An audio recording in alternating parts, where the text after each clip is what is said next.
Salam Sang Raja. Bab 47. Hujan Darah.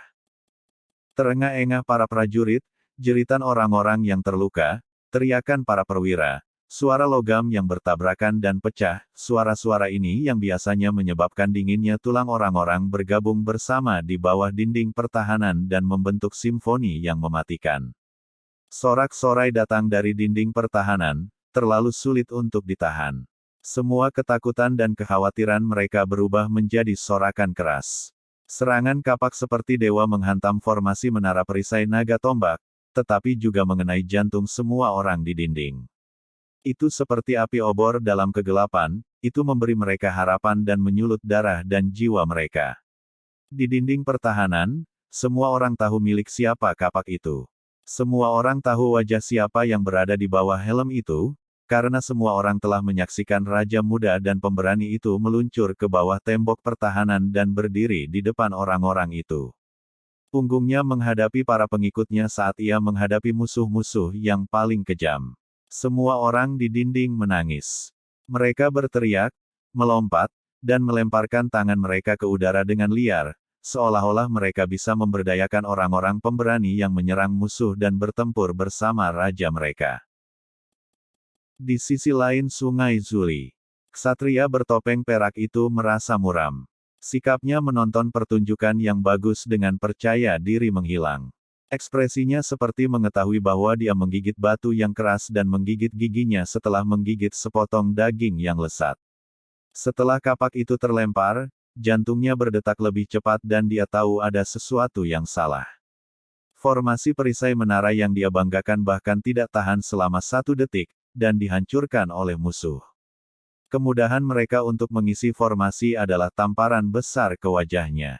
Kekuatan dahsyat yang dibawa kapak membuatnya merasa terancam untuk pertama kalinya. Ini seharusnya bukan kekuatan siapapun. Tidak ada gelombang energi, jadi kekuatan macam apa itu?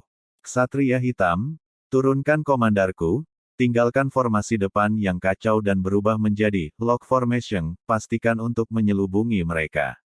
Pasang tombak naga dan jaga jarak, jangan melawan mereka dengan ceroboh.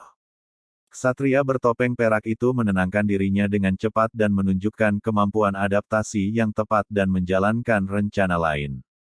Matanya tidak tertipu. Dia bisa mengatakan bahwa regu kematian dari 20 bukan prajurit bintang, tetapi hanya manusia biasa yang memiliki 1 ton kekuatan fisik. Ketika pertempuran berlanjut, mereka akhirnya akan lelah dan akan mudah untuk membunuh mereka. Namun, ksatria bertopeng perak tidak ingin menunggu lebih lama lagi. Meskipun ia dilatih untuk menjadi tenang dalam situasi apapun dan diajari banyak teknik untuk memerintahkan pasukan dan membaca pikiran orang, setelah kalah berturut-turut dalam pertempuran melawan musuh-musuh seperti semut, ia merasa malu. Dia memutuskan untuk tidak menunggu lebih lama dan menghancurkan musuh dengan metode paling kuat yang dia miliki dan menaklukkan kastil Chambord sekaligus. Setelah dia memikirkannya sebentar, dia berbicara dengan dingin sambil menggigit giginya. Beritahu prajurit bintang 3 Landes untuk berhenti melindungi Trebuchet dan bergabung dengan pasukan pelindung menara lainnya untuk melenyapkan para bajingan itu segera. Dapatkan sisa pasukan disiapkan, mulai pengepungan segera setelah itu. Setelah ksatria bertopeng perak berpikir tentang 2 perintah dan memastikan bahwa mereka menutupi segalanya, dia melambaikan tangan kuda dan para ksatria hitam bergegas untuk menyampaikan perintah. Di jembatan, pertempuran masih berlanjut. Dengan menggunakan kekuatan dahsyat dari barbarian level 12, Fei menghancurkan jalan ke formasi. 22 orang kuat mengikutinya dengan erat, bersama-sama, mereka seperti pisau tak tertandingi yang menusuk hati musuh. Formasi Tower Shield memiliki sejumlah besar pertahanan frontal, bahkan pengisian kavaleri tidak dapat menerobosnya dengan mudah. Namun, para prajurit di balik perisai hanya mengenakan baju kulit tipis, begitu musuh menerobos. Tanpa perlindungan perisai besi besar, mereka akan menjadi seperti babi di rumah pembantaian. Pers dan Drogba berada tepat di belakang Fei. Keduanya adalah orang-orang terkuat di Chambord, palu dan kapak perang membanting dan menabrak musuh dengan kekuatan yang sangat besar. Musuh perisai menara terbunuh ketika senjata menghantam mereka dan terluka ketika senjata itu menyentuh mereka. Tidak ada yang bisa menghentikan mereka. Di jembatan tipis, darah merah menghiasi segalanya.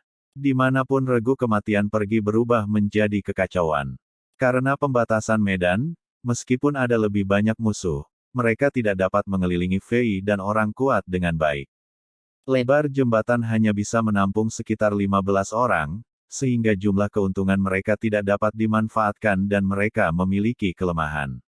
Dalam kekacauan itu, seorang perwira musuh yang sedang mendekati seorang prajurit bintang 1 melihat bahwa orang yang memberikan formasi perisai menara pukulan mematikan tidak memiliki senjata lagi. Dia sangat bersemangat, dia pikir Dewi Keberuntungan telah memberkatinya. Dia mengambil tombak naga yang setengah rusak dan dengan diam-diam menggunakan energi langka yang dia harus berikan pada Fei ketika dia berpikir penjaga Fei sedang jatuh. Meskipun tombaknya setengah patah, beratnya sekitar 50 hingga 60 pound. Dengan 1 ton momentum dan energi dari seorang prajurit yang hampir 1 bintang, ujung tombak itu bersinar seperti cahaya, haus darah, itu ditujukan pada hati Fei. Pergi ke neraka. Petugas musuh tertawa seolah-olah dia sudah melihat darah lawan keluar dari dadanya saat jantungnya ditusuk. Tanpa ragu, jika dia bisa membunuh orang yang begitu kuat, itu akan menjadi kehormatan militer yang besar dan dia akan segera dipromosikan ke pangkat yang lebih tinggi. Tapi, senyum petugas membeku di wajahnya. Segera berubah menjadi wajah pucat cacat yang mengalami banyak rasa sakit dan ketakutan. Pria tanpa senjata itu sama sekali tidak panik setelah melihat serangan diam-diam. Alih-alih, senyum licik dan sombong bisa terlihat di bawah pelat muka pria itu. Dia meraih tangannya ke udara, setelah kilatan cahaya putih, seperti sihir, kapak besar lain muncul di tangannya entah dari mana. Ting! Pemotongan frontal. Kapak secara akurat memotong ujung tombak. Setelah percikan dari logam yang bertabrakan memudar, bilah kapak berubah menjadi garis tipis putih di mata petugas. Seperti pisau tajam yang memotong kue susu lembut, kapak memisahkan tombak besi menjadi 2.